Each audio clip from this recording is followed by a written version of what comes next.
Shalom, jumpa lagi dalam penyelidikan kitab suci dari Kisah Para Rasul. Temanya adalah pertobatan sejati.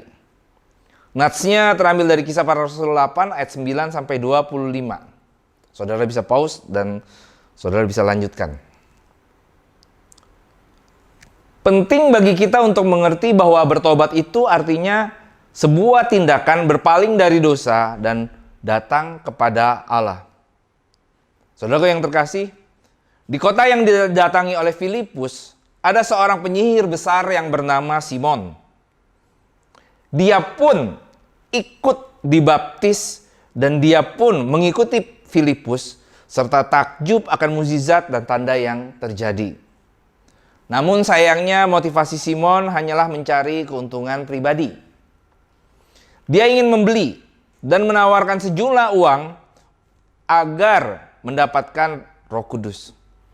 Saudaraku yang terkasih, di sini kita bisa belajar bahwa ternyata tidak semua orang yang mengaku beriman dan dibaptis benar-benar telah bertobat. Seseorang bisa tampak kelihatan begitu rohani, tetapi masih dipenuhi oleh jerat dosa. Di mana masalahnya? Letak permasalahannya dalam kasus Simon, ia tidak memahami Yesus dan mengenal Yesus secara pribadi dan identitasnya sebagai juru selamat. Dia tidak menjadikan Yesus sebagai juru selamat pribadinya dan tidak memahami Roh Kudus akan pribadi dan perannya. Ia menganggap Yesus dan Roh Kudus hanyalah sebagai sebuah kekuatan spiritual, sebuah force yang bisa digunakan seenaknya untuk mendapatkan uang dan mengendalikan orang lain.